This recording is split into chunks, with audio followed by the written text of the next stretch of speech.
third we go.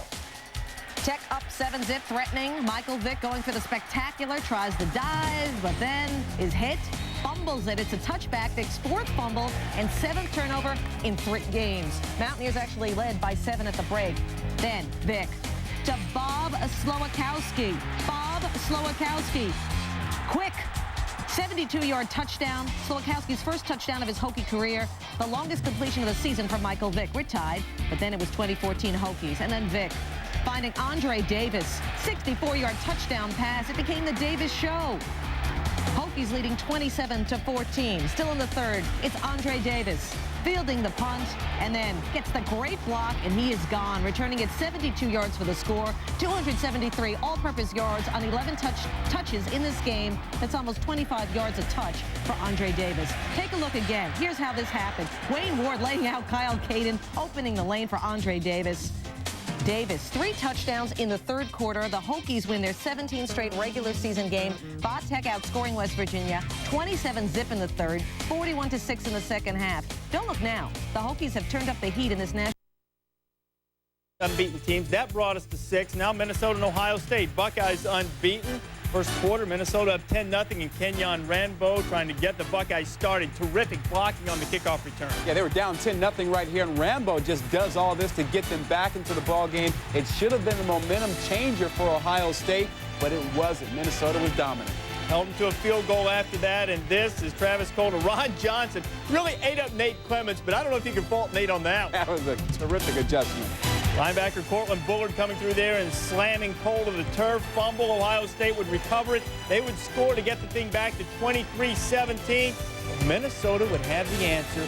Hellis Redmond, 20 yards to the house, and the one that really put it away. 29-17 on homecoming in Columbus for the first time since the Truman administration, 1949. Nebraska, one of those at Texas Tech. Cliff Kingsbury, 9th in total offense in the nation, but he's had a problem with picks, and he had another. Joe Walker, pick 6. And some of the kids around here like to call it 7-0. Eric Crouch doing it on the ground, ripping off 40 yards. Nebraska, first down inside the Red Raider 20-yard line. Same score, same drive. Crouch scores on the ground for the 9th time this year, but I think Eric Crouch is the symmetrical quarterback. Here's his 9th touchdown pass of the year. This one to John Gibson, 9 yards out. Crouch would run for another one, and Nebraska with a really easy time of it, 56-3. The last 2 quarterbacks to face the black shirts and set career highs in passing yardage and total offense. Not Wildcats unbeaten in conference play. Damian Anderson, why do we show you a 2-yard play? Because the Boilermakers set their defense to stop the run. Did a nice job of it, committed 8 guys to stopping the run, dared them to throw, and had success that way. Only had 55 yards. Drew Brees, meanwhile, did throw to Vinny Sutherland, 26 yards. Purdue up 28-14. Fourth quarter, it's 34-21. And here's Brees to John Standiford, who's making plays for Joe Tiller. How about this? A freshman receiver who's just playing like a veteran, made nice adjustments on balls, got in the end zone a couple times today. 239 yards, 5 touchdowns. Stanford made it in there 3 times on the afternoon. 41-28. No, I'm not calling him. You know, that's what I'm here for. To Woody Dantzler. We like to call him Woodshed against Maryland on homecoming in Death Valley. And look at Woody. He's a single-wing tailback on a cable modem. 19 yards for the score. Dantzler again, 2nd touchdown of the game. Clemson rolls. Wasn't really, I think, as precise as Tommy Bowden would have liked to have seen it. 35-14, and the Tigers 7-0 for the first time since they won the title in '81. Yeah, they'll take it. They'll sit there at the number 4 spot, maybe moving up. But, hey, they don't want to go to number 3. That's a bad place to be. That's right. Rex Grossman says he's going to stick with him until somebody plays better. Might be a while. 21-7, Rex to Jabbar Gaffney. He's just so huge. This man has become the big play guy. He's getting wide open time and time again. Like, how about this play here, Reese? Nobody near him. He is running free through the Tigers secondary, and Grossman had 5 first-half touchdown passes, 3 of them going to Gaffney. Gaffney now scored 10 touchdowns. That's a record, a conference record for freshmen in the SEC, and Florida had trying to get a little revenge on Arkansas. Felt like the Hogs ran it up last year, and I guess Shannon Wadley was most cross about that, annihilating Fred Talley. And here's Derek Watson shaking and going. Yeah, Derek Watson has a couple of moves, but guess what? He's got some breakaway speed to boot. And we said there wasn't any offense in South Carolina. Check that again. There is now, and Derek Watson's responsible for a lot of it. 27-7, a little bit of a revenge game for Holtz. Holtz, by the way, said he was going to tear down the goalpost by himself if they found a way to beat the Hogs. At last check, there was no diminutive, wiry man swinging from the crossbar in Columbia. But South Carolina is, see the Ducks trying to stay unbeaten in conference play. Fourth play of the game, Sewell, Tan, McCullough. Trojans not rolling off?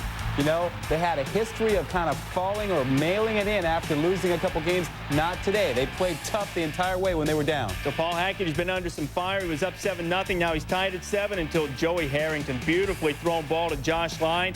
Ducks on top, 14-7. Third quarter, first and goal from the 14, Harrington. A dart in there to LaCorey Collins. Harrington, 28-42, 382, 4 touchdowns. And Oregon, 28-17. And for the first time since 1948, the Ducks have beaten UCLA, Washington, and USC in the same season. They're off against number 3 Kansas State. Bob Stoops, the Oklahoma head coach, used to be an assistant under Snyder.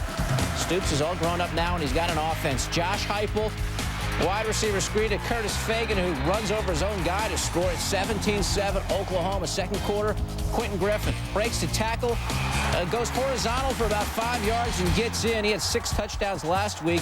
That made it 31-14 Sooners. Third quarter, 3rd and 26. Heupel to Antoine Savage on the sideline, and Antoine doing the rest. You have got to wrap him up. Antoine Savage, bye-bye. Heupel, 29-37, 374 yards, 2 touchdowns. Bill Snyder's guys down 38-14. Fourth quarter, 38-17. Check out the arrow on Quincy Morgan. He points out the D-back blitzing. That's smart football. Jonathan Beasley gets it to him, and Morgan does the rest. His 9th touchdown catch of the year, a 69-yarder. K-State cuts it to 14. Later in the fourth, punt formation, and K-State swats it. Terrence Newman scores. K-State within 7. The Little Apple is going berserk. Under 3 to play. 4th and 2. Beasley, the keeper, and he is stuffed by that Sooner defense. It's over. Oklahoma wins in Manhattan 41-31. K-State's 25-game home winning streak, it's not there anymore. Beasley came in number 1 in the nation in passing efficiency. Those guys in Vegas are good, and so are the Noles. Chris Wenke chucking it for Atruz Bell. 49-7 Florida State at that point. Wenke threw for 536 yards and 5 scores, and Florida State wins 63-14. So the Noles do beat the 48-point spread by 1 point. Wenke has passed for over 1,000 yards in the last 2 games. He also becomes the ACC career leader in touchdown passes, breaking Joe Hamilton's mark. Indiana venturing into Ann Arbor to play number 17 Michigan on homecoming weekend. Hoosiers already down 10. They're punting. And watch Michigan's Marquise Walker. He's the guy with the arrow on him. And Marquise swatting it and then catching it and running it on in. And Michigan demolishes Indiana 58-goose. Michigan rang up 5 touchdowns in a 9-minute span of the second quarter. The 35 points tied a school record for a quarter. Drew Henson, surgical, 14 of 18 for 233. Anthony Thomas, 3 touchdowns. The Hoosiers 15 UCLA at Cal. Cal up 7, fourth quarter. Corey Paws to Freddie Mitchell over the middle. And Freddie is gone. We're tied at 28. We're in overtime. In the third OT, Cal's Joe Igber, part of the Nigerian connection at Cal. And Joe Igber, his 3rd touchdown of the game. Cal goes up 8.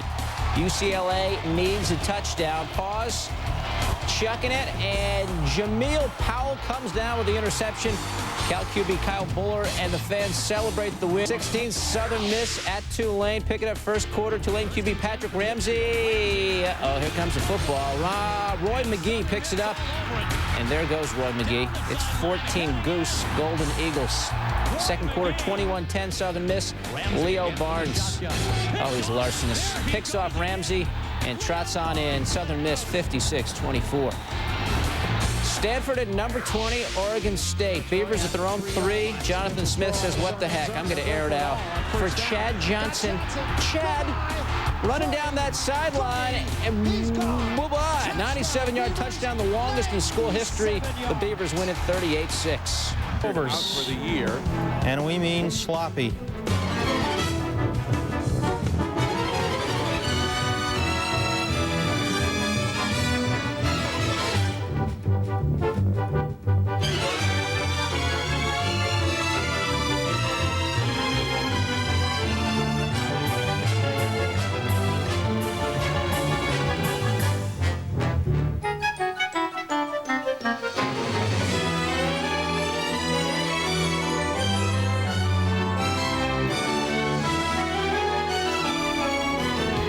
Let me give a collective Washington 21-6. Time is running out on the Sun Devils. Over in Tucson, number 22 Arizona hosting Washington State. They are in overtime. Jason Gesser. Milton wins. They don't wins because they're still in overtime. It's 40-40 there in the second OT. We will. Quarterback Tyler Watts tears the ACL in his left knee. He is expected to be out for the season. In the third, Alabama up 21-7. Ole Miss attempts a field goal. Victor Ellis blocks it. Key calf Bailey scoops it up and goes 63 yards. Alabama wins 45-7. Quarterback Andrew Zhao, 18 of 22, 261, filling in for Watts. Number 13, Georgia gets to 5-1. They beat Vandy, but QB Quincy Carter suffered a sprained left shoulder. He is